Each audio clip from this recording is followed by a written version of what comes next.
Não existe propriedade privada nesse país. Agora, no Brasil é pior. Eu não sei se você acompanhou, mas recentemente teve um escândalo que ainda não tem números exatos. Tá entre 70 e 100 bilhões com B, de descontos ilegais em aposentados. O cara já é velho e tal, e começava a descontar coisas que não existia, que era pura corrupção, algum sindicato, uma associação que ele nunca se filiou, empréstimos bancários que o cara nunca pediu, e aí davam dinheiro ao cara e cobrava 3 vezes mais, porque eram juros assim exorbitantes. Uma pessoa num país desse vai confiar no sistema bancário? Para um banco fazer centenas de milhares, se não milhões de contratos ilegais e movimentar dezenas ou centenas de bilhões, significa que o banco é uma organização criminosa, não é isso? O banco e o governo são organizações criminosas, né? Pelo menos eles funcionam como organizações criminosas. Não tem como isso acontecer sem bandido na Previdência, como você chama aqui, na Previdência, não é isso? Sim, e não tem como acontecer. Não é o banco, não é alguém do banco ser criminoso, é o banco inteiro. É o compliance, o board, a estrutura inteira do banco ser criminosa, não é isso ou não? Ok? Não, isso é assustador. Mas você confia num banco desse? Você vai confiar na Previdência dessa? Mas e agora repara que tu tens o pessoal mais à esquerda, tipo, imagina um comunista a dizer que a banca é corrupta de direita, ou que está a banca portuguesa foi criada pela Revolução. Os únicos ricos nesse país são descendentes da Revolução. Todo mundo sabe disso. Pois. É mentira o que eu tô dizendo? Mas a questão é que a comunicação que é passada é dessa forma, que a banca está sempre associada ao capitalista. Quem são os donos do Jerônimo Martins? São pessoas que estão em Portugal há séculos ou são filhos da Revolução? É verdade. O quê? É verdade. Não, mas lá está. Isso quando não é esquema de corrupção, como o Banco Espírito Santo ou a Telefônica, não é isso? Certo. Mas Portugal Telecom, não é isso? Exatamente. Isso é mais antigo. Mas não deu? E quebrou por corrupção. Inclusive com a mão de Lula no meio, não é isso? Pois, essa parte. Não, mas é que as pessoas depois estão sempre a associar a isso. Imagina quem vive em Portugal. Associa. O BES teve este problema e associa sempre, lá está, que as empresas são todas iguais, é tudo do mesmo estilo e uma coisa não tem nada a ver com o sistema bancário do Fiat, o sistema bancário satânico, o sistema bancário de moedas fiduciárias, ele é mais vinculado à lei do que qualquer policial. Seja a Polícia de Segurança, PSP, GNR, Judiciária. Um policial tem muito mais discricionariedade, tem muito mais liberdade no agir do que um banqueiro. O banqueiro só pode fazer exatamente o que é autorizado por lei. Nesse aspecto, um banco é a antítese do capitalismo. Um banco estatal, um banco regulado por um Estado, ele é muito mais um órgão público do que uma empresa, não é isso? Claro. Ele faz algo que não está autorizado por lei? Não. Mas depois lá está, como também o Estado coloca dinheiro nos bancos, percebes? Há ali. Mas lá está, é o que eu digo, isso é o Estado grande. Não, inclusive você é contra banco? Eu não tenho nenhum centavo em banco. Meu saldo em bancos é menos 300 mil reais. Não tenho nada em banco. Nada. Nenhum juiz vai tomar nada. Né? Nem a esposa adulta era filho bastardo. É Bitcoin, velho. Se você tiver seu saldo em Bitcoin autocustódia, ninguém vai lhe tomar nada, não é isso? Certo. É um facto. Não, se você conseguir manter, se você estiver disposto a morrer, não é isso? Sim. Mas também a pessoa também não leva nada. Nem tu, nem se ela. Você morrer, né? Se você conseguir quebrar você, mutilação e tal. Exatamente. Sim, é verdade. É o único edge do sistema neste momento. Lá está, eu olho para o Bitcoin dessa forma. É um edge. Eu não consigo viver sem sociedade como ela é. Portanto, eu tenho que viver na sociedade, tenho que ter uma parte que é aqui, mas tenho que ter um edge que garanta algo que é mesmo meu. E foi aí quando eu descobri Bitcoin, foi exatamente dessa forma que eu percebi, do género, eu tenho uma oportunidade de ter algo que realmente é meu. Para vocês, o juro negativo é menos cruel. Porque a emissão da base aqui é baixa. Vocês têm um retorno menor do que a emissão da base, mas a diferença é pequena. O europeu é diluído a riqueza dele 3, 4% ao ano.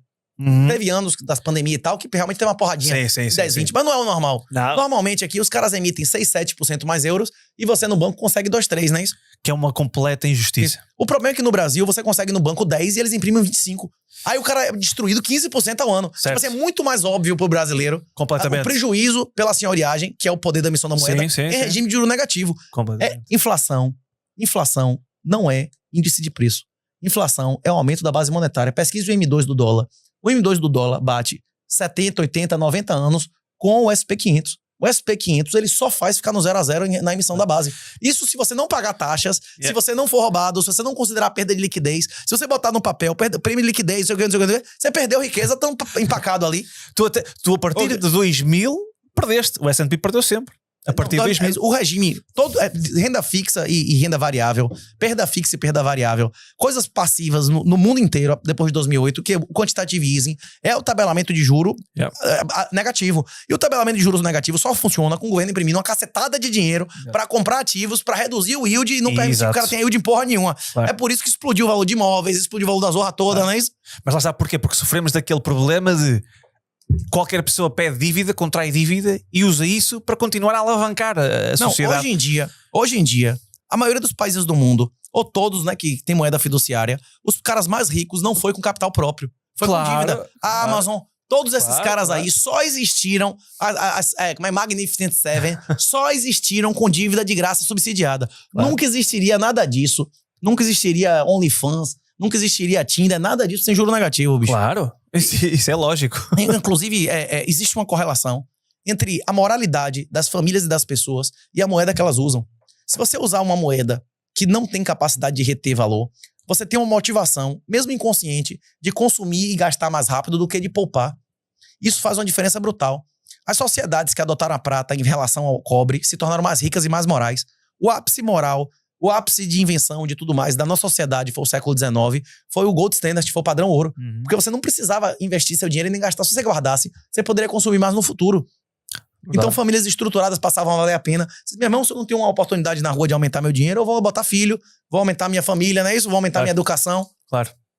Mas lá está, isso foi a maneira que os governos tiveram, eles tinham que se desprender do padrão ouro, porque senão não ganhavam eleições, não se elegiam, não conseguiam. Não faziam guerras mundiais para exterminar a juventude. Também. Mas o ser humano vai sempre precisar de conflito, não é? Mesmo que não existisse moeda fiduciária, eu acho que ia haver guerras na mesma. Mas não a escala que houve. Não existia ouro no mundo para pagar o que fizeram na Segunda Guerra Mundial. Sim. Tipo, a Primeira Guerra Mundial acabaria no primeiro ano. Aliás, o livro que tu tens do Keynes a discutir com o Hayek é muito giro por causa disso, né? Eles estão naquele dilema de então, mas como é que conseguimos resolver o problema agora da pós-Segunda Guerra, ou seja, na Segunda Guerra Mundial, como é que nós resolvemos isto para financiar os Estados, não é? E Keynes acabou por levar a dele avante. Não é? Quantos filhos Keynes teve? Lá está, foi como tu disseste, eu não sabia. Órgão escritor não reproduz, não é isso? Já tens filhos. Naquela época, homossexual não podia adotar, não é isso? Aqui já pode, não é isso? Naquela época, homossexual não podia adotar, senão ele era capaz de pegar uns 4 adolescentes, não é ele depois também teve uma doença grave, não foi? AIDS? Não tinha naquela época, não. AIDS não tinha naquela época. Tinha ideia que ele tinha tido uma doença. Inclusive, uma coisa que eu discuti com o Ryan, que ele ficou dizendo que só tinha AIDS homossexual. Isso é uma grande injustiça. Não sei se você assistiu esse episódio. Vi. Isso não é verdade, não. Eu, inclusive, conheço pessoas. Eu conheço um cara, quem mora na federação, lembra de Abel, que era um guardador de carro lá. Abel pegou AIDS, ele tinha um problema com relação com mãe. Ele disse que só sentia prazer em amamentar e pagava as prostitutas que engravidavam pra ficar amamentando nas mulheres e morreu de AIDS. Ele disse que nunca penetrou uma mulher. Engraçado. Inclusive, essa relação de ama de leite, que era uma relação sagrada em nossa sociedade por milhares de anos, hoje é crime no Brasil. Você pode vender seu próprio leite? Você pode vender seu sêmen em Portugal? Não, tem que ser uma doação, não é? Nem o seu sêmen não pertence a você. Nem o leite que sai da teta da mulher não é dela. Nem o sêmen que sai de você não é seu. O seu sangue não é seu. E o Bitcoin é. É verdade. É quase como uma questão de tudo o que nós fazemos e que... eu dou sempre aquele exemplo. As pessoas dizem, mas eu gosto do imobiliário, gosto de comprar umas casas e tal. Pois, mas isso, se tiveres um governo autoritário, chega aqui e expropria tudo, já não é teu. É um exemplo. Mas ele expropria, todo ano ele expropria um pouquinho. Mas é isso que eu estou a dizer. Mas imagina. Ele só não mata, não, mas todo ele vai tirando seu sangue. Exatamente. Vai lá no cordeiro, espera nascer de novo. Quem acabou com a escravidão foi a máquina a vapor. Agora é mais econômico fazer assim. O problema é que o Estado chegou num ponto que o Estado português tá fazendo com que a própria população se extingua. E aí tá precisando de outros escravos, não é isso?